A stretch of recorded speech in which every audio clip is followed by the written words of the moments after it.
हिमांशू दामले आहे आणि मी पुण्याहून आलो आहे आणि माझा ह्या जुन्या ज्या इमारती आहेत त्यांच्यावर अभ्यास करायला मला आवडतं आणि मी पुस्तक पण लिहितो आहे ज्याच्यामध्ये भारतमध्ये ज्या सगळ्यात जुन्या 10 इस्लामिक इमारती आहेत त्यांच्यावर माझं काम चालू आहे सध्या.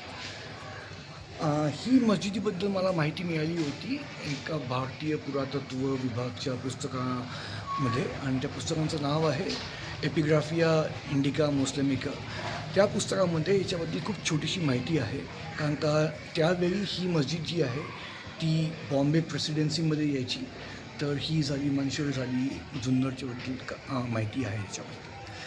आता ही मस्जिद जी आहे ही आपण जे शिलालेख दोन आहेत नॉर्दर्न आणि सदर्न पिलर्सवर तुम्हाला 2 शिलालेख भेटतील आणि त्या इन्स्क्रिप्शन्सवर त्यांना आम्ही हिस्टॉरिकल इन्स्क्रिप्शन म्हणतो किंवा क्रोनोग्राम म्हणतो.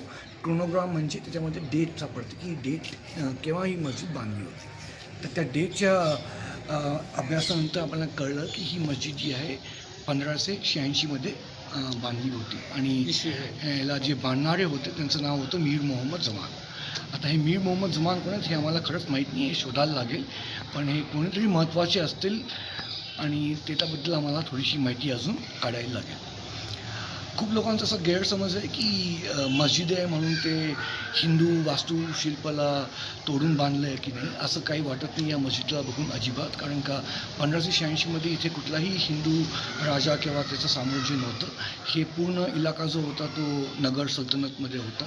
तेव्हा म्हणजे हे मानणं ठाऊक आहे की ही मस्जिदला आम्ही ओरिजिनली उभी केलेली आहे, म्हणजे कुठल्याही हिंदू किंवा अजून कुठल्या मंदिराला तोडून केलेली नाही आहे. दुसरी तुम्ही या मंदिरची तुम्ही देखरेख बघाल किंवा ज्या मटेरियल्सने हे मस्जिद बांधलेली आहे ते स्टोन ब्लॉक्सनी बांधलेली आहे. स्टोन ब्लॉक्स म्हणजे ब्लॅक बेसॉल्ट म्हणतो आम्ही. आपल्या महाराष्ट्रामध्ये या इलाक्यामध्ये ब्लॅक बेसॉल्ट नावाचा दगड खूप प्रसिद्ध आहे, खूप मिळतो, पूर्ण डोंगरामध्ये मिळतो. तर त्यानी ह्याला बांधलेलं आहे.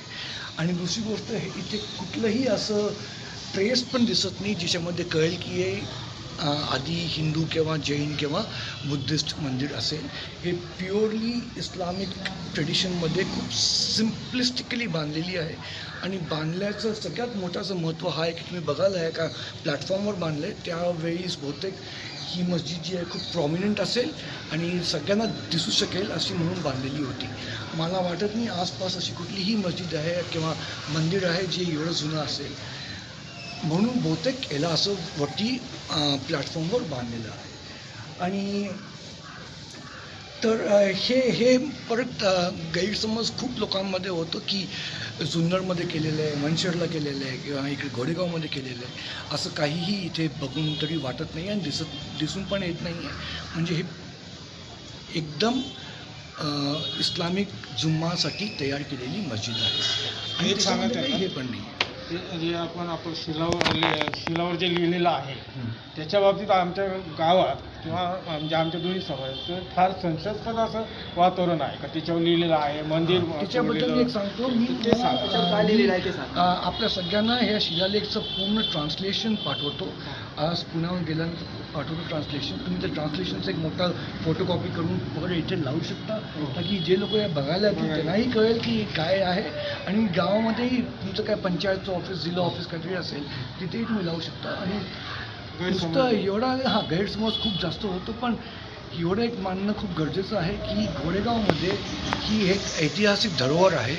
तर सगळ्या लोकांचं एक खूप महत्त्वाचं म्हणजे एक रिस्पॉन्सिबिलिटी आहे की त्यांनी ह्या मस्जिद असो किंवा इथलं जे एक मागे बाराव आहे ते बाराव तर गेलेलं आहे त्यालाही तुम्ही उभारू शकला तेही चांगलं होईल. तर या सगळ्या गोष्टींना तुम्ही प्रोटेक्ट करा. ही धरोहर आहे, याच्यात काहीही हिंदू मुस्लिम नाही आहे. आणि रमजानच्या पाक महिन्यामध्ये असं काय ना आता फक्त म्हणजे एवढं तुम्ही जे आता वाचलं त्याच्यात तुम्हाला संशयास्पद काय असं वाटलं का? ट्रान्सलेशन तुम्ही पाठवलं ट्रान्सलेशनमध्ये काही नाही तेवढं आम्हाला फक्त. आणि सगळ्यात महत्त्वाचं तुम्ही ते मटेरियलमध्ये पण काही संशयास्पद नाही. मी पुण्याहून आलो आहे आणि या मस्जिदीबद्दल मला माहिती मिळाली होती एका पुस्तकामध्ये, ज्या पुस्तकाचं नाव आहे एपिग्राफिया इंडो इस्लामिका किंवा एपिग्राफिया इंडिका मुस्लिमिका. ही पुस्तकं जी आहेत ही इंग्रजी काळामध्ये ज्या लोकांनी शोधकार्य केलं होतं आणि मस्जिदीमध्ये जे पण शिलालेख होते, इन्स्क्रिप्शन्स होते, त्यांना फारसी किंवा अरबी ह्याच्यामध्ये रेकॉर्ड केलेले आहेत आणि ते एक्झॅक्टली काय म्हणतात तेच सांगितलेलं आहे. तर या मस्जिदमध्ये 2 शिलालेख मिळतील आपल्याला, हे जे 2 पिलर्समध्ये आहेत. आणि दुसरी गोष्ट म्हणजे ही मस्जिद जी आहे ही एक सर्किटमध्ये येते. सर्किट म्हणजे म्हटलं तर गोडेगाव झालं एक, दुसरं आपलं मानशहर झालं आणि तिसरं म्हणजे जुन्नरला तर आहेच मस्जिदी खूप आहेत. तर मी जे अभ्यास करतो आहे मला हे बघायचं आहे की डेटेड म्हणजे जिच्यावर तारीख लिहिलेली आहे ती पुणे जिल्ह्यात सगळ्यात जुनी कुठली मस्जिद आहे. आता ही मला शोधता शोधता मी या पुस्तकामध्ये खूप चाललं या पुस्तकाला आणि ह्याच्याबद्दल घोडेगावबद्दल बरीच माहिती गोळा केली आणि या मस्जिदीबद्दल मला कळलं की ही मस्जिद जी आहे याला जुनी जामा मस्जिद म्हणतात. म्हणजे जामा मस्जिद म्हणजे आम्ही याला फ्रायडे मॉस्क म्हणतो, म्हणजे फ्रायडेला जे प्रेयर्स होतात जुम्माच्या त्यासाठी मस्जिद केलेली होती. आता ही कोणी केली आहे, का केली आहे ह्याचं महत्त्व नाही, पण हे काय लिहिलेलं आहे ह्याच्यामध्ये जी डेट आम्ही बघितली आहे ही डेट आहे 1586, 1586. 1586मध्ये या इलाक्यामध्ये हिंदू साम्राज्य नव्हतं. इथे अहमदनगर सल्तनतचे लोक होती. म्हणजे एक गोष्ट खरं आहे की ही मस्जिद जी आहे ती कुठल्याही हिंदू वास्तुकलाला तोडून बांधलेली नाही आहे. दुसरी महत्त्वाची गोष्ट ही मस्जिदची तुम्ही बनावट बघितली तर ही खूपच सिंपल आहे, खूप सिंपल मस्जिद आहे आणि ह्याला आम्ही टेक्निकल जार्गनमध्ये म्हटलं तर खूप रूड किंवा क्रूड म्हणतो. फाईन मस्जिद नाही आहे, फिनिश चांगलं नाही. हे बघा ह्याचं तुम्ही बघितलं तर एवढं सिमेट्रिकल नाही आहे, शेप एवढा असा सिमेट्रिकल तुम्हाला दिसणार नाही. इथे येऊन तुम्ही बघितलं तरी तुम्हाला दिसेल की मस्जिद जी आहे ती खूप जास्त म्हणजे एकदम लक्ष ठेवून असं कोणी काम केलेलं आहे असं वाटत नाही, कलाकुसर नाही. हां, पण सिम्पल मस्जिद आहे. ह्याचा मेन पर्पज काय होता की फ्रायडेचे प्रेयर्स इकडे होऊ शकतात. आता ते काय म्हणतं, ही मस्जिद जी बांधली आहे त्याचं नाव आहे मीर मोहम्मद जमान.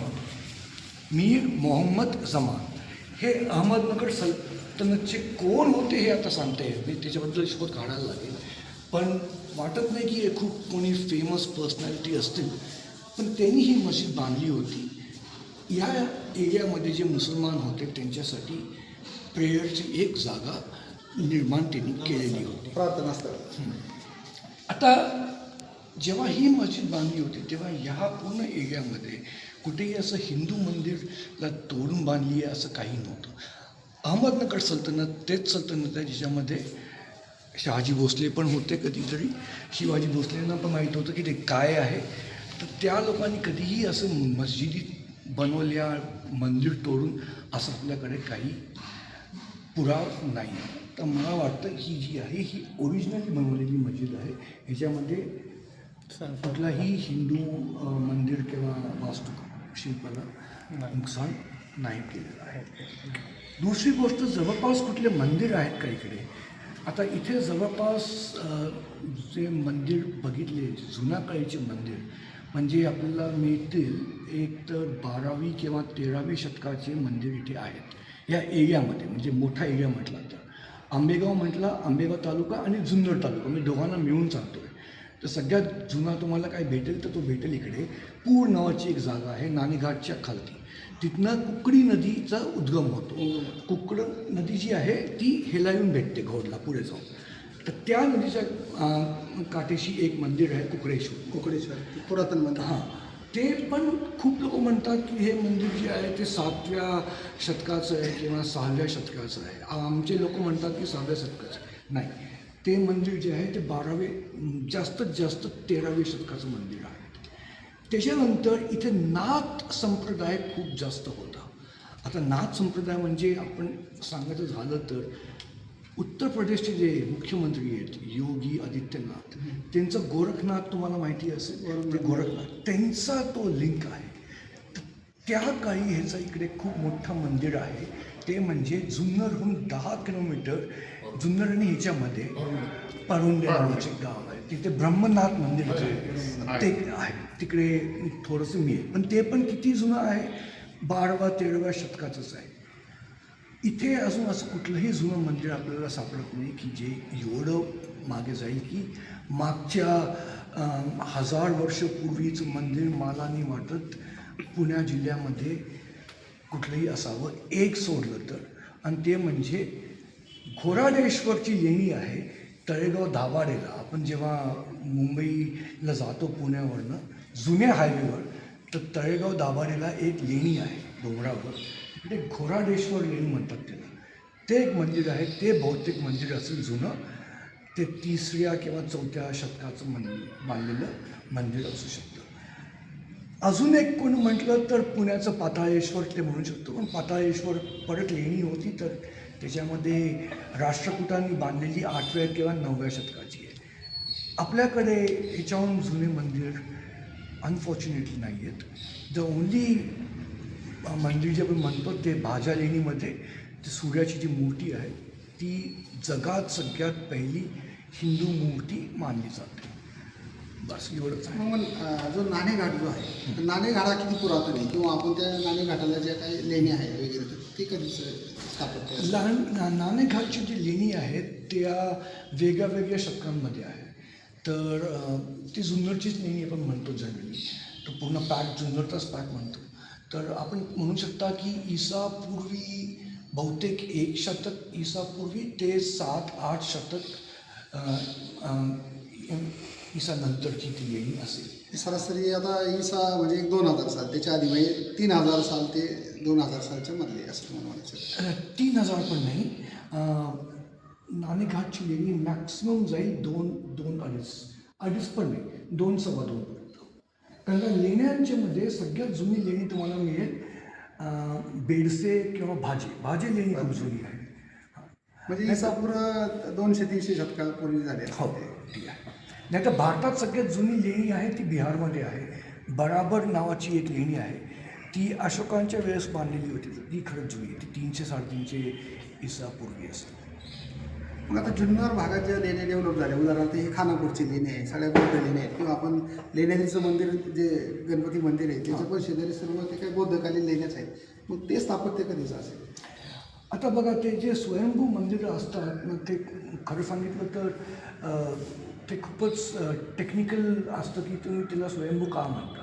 आता लेण्याद्रीचं मंदिर जे आहे ते लेण्यांमध्ये आहे. लेण्यांमध्ये तर ते बुद्धिस्ट लेणीचं आहे. तसंच घोराडेश्वरची पण जी लेणी आहे त्याच्यामध्ये शिवाचं मंदिर आहे ते बुद्धिस्ट लेणीचं आहे. बऱ्यापैकी म्हणजे नंतरच ते आलेलं आहे. तर लेण्याद्री किती जुनं असेल, अष्टविनायक म्हटलं तरी जास्तीत जास्त ते मंदिरमध्ये तुम्ही केव्हा ठेवलं असेल, किंवा ते स्वयंभू जे लिंग आहे ते केव्हा असेल, गणपती आहे ते बहुतेक 400 जास्त नाही. मग जर तुम्ही असं म्हणाल तर मग जे कैलास लेणं आहे, कैलास लेणं तिकडं अजिंठा वेरूळच्या तिकडे जे कैलास लेणं आहे, मग त्याची वय किती असं वाटतं, म्हणजे किती दिवसापूर्वी कैलास जे आहे ते जास्त जुनं नाही आहे ॲक्च्युली. ते म्हटलं जाईल तर ते 800 म्हणजे 700 आणि 800 याच्या काळात, ईसा नंतर, ईसा काळात एक संत ज्ञानेश्वरांच्या काळात वगैरे. पण ते कदाचित संत ज्ञानेश्वरांच्या काळापेक्षा आधीच वाटतं, कारण त्याचं जे नंतर तोडफोड झालेली आहे बऱ्यापैकी. ज्ञानेश्वरच्या आधीच. हां, तर संत ज्ञानेश्वरांनाच मला असं वाटतं की 700-800 वर्ष झाली असेल संत ज्ञानेश्वरांना. कदाचित ते एक मला असं वाटतं की त्याची 1100 किंवा 1000 साल, 1100 साल त्या काळात त्याची विध्वंस झाला असेल किंवा त्याच्या 1200च्या सुमारे असेल. कारण त्याचं ते स्थापत्य एवढं अवघड ते आत्ताच्या हल्लीच्या ह्याच्यात म्हणजे कोणी करणारच नाही. आणि तुम्हाला एक गंमत सांगतो मी, जेव्हा औरंगजेब औरंगाबादला होता किंवा अहमदनगरला, आपण लोकांनी भिंगार नावाची जागा, भिंगार कॅम्प म्हणून तिकडे त्यांचं डेथ झाली होती. आणि त्यानंतर मग त्यांना खुलदाबादला घेऊन गेले होते. पण औरंगजेबनी जेव्हा कैलासचं मंदिर बघितलं होतं औरंगाबादला, एलोराला, त्याला मी काय म्हणतो तर ते बोलले अरे बापरे काय मंदिर कसं कोणी काय कसं बांधलं असेल हे मंदिर.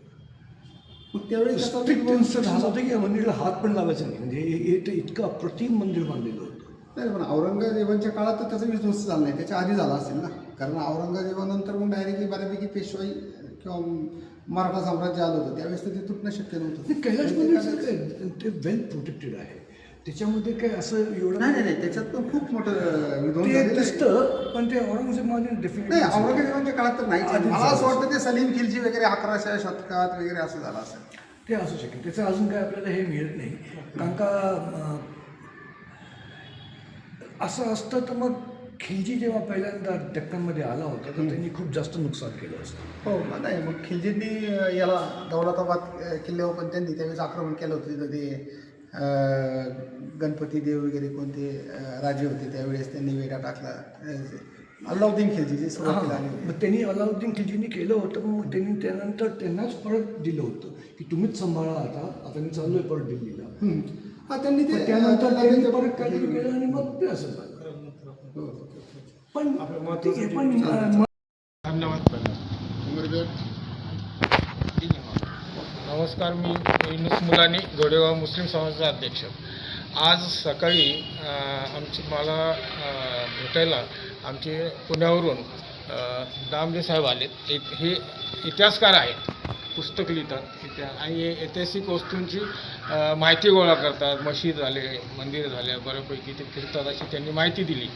तर त्यांनी मला ते आपल्या ह्या आमच्या मशिदीला जे शिलालेख आहे त्यांच्याकडे त्याला उपलब्ध होतं अगोदर फोटोकॉपी. तर ते मला म्हटले हे पाहायचं आहे. मग मी म्हटलं ठीक आहे, काय हरकत नाही. मग मलाही थोडा संशय आला, कारण आपल्या गावात आमच्या मशिदीच्या बाबतीत बऱ्यापैकी गैरसमज आहे का ही मंदिर तोडून वगैरे आज जे चाललं आहे वातावरण, मंदिर तोडून मशीद बांधलेली आहे वगैरे असं जे काही लोकांच्या मनात आहे ती शंका मला काढायची. म्हणून मी पण जर म्हटलं की बरं काय हरकत नाही, ठीक आहे तुम्हाला दाखवतो. मी म्हणून तुम्हाला मी माझे मित्र धनंजय कोकणे, किशोर वाघमारे यांना बोलून घेतलं आणि नंतर मग तुमच्यासमोर सगळं प्रत्यक्ष त्यांनी पण सांगितलं की असे काही नाही आहे. त्यामुळे एक आमच्या समाजासाठी किंवा आपल्या दोन्ही समाजासाठी एक चांगलं वातावरण निर्माण होईल का जो 12 दिवसापासून लोकांना वाटत होतं की हे मंदिर तोडलेलं आहे, त्याच्यावर मशीद बांधलेली आहे, अशा बऱ्याच काही अफवा उठत होत्या. आणि ते जे लिहिलेलं आहे ते महत्त्वाचं काय आहे का ते कोणाला आपल्या आजच्या परिस्थितीत कोणाला वाचता येत नाही, कारण ते आहे फारसी, ते अरबी नाही, उर्दू नाही किंवा ते फारशीमध्ये असल्यामुळे कोणाला त्याचं ट्रान्सलेट करता येत नव्हतं. आता त्यांना आम्ही रिक्वेस्ट केली की तुम्ही आम्हाला त्याचं ट्रान्सलेट रितसर आम्हाला, म्हणजे शासकीय जे असतात ट्रान्सलेट करणारे, ह्याचं ट्रान्सलेट करणारे शासकीय शिक्क्यानिशी असं आपल्याला एक प्रूफ भेटलं तर आपण ते कायमस्वरूपी राहील आपल्याकडं. आणि आजही त्यांनी जी माहिती दिली का असं काही नाही आहे, त्यामुळे आपल्या गावात जे संशयाचं वातावरण त्याला निवडण्यास फार मोठी मदत होईल आणि दोन्ही समाजात आपलं जे संशय तो जाईल आणि आपण ज्या कायम एकत्र मिळून राहतो दोन्ही समाज, तर कायम राहील, भाईचारा कायम राहील. हे फार म्हणजे चांगलं झालं की हे आले, त्याच्यामुळे आपल्याला एक चांगला आपल्या गावात मेसेज गेला. धन्यवाद.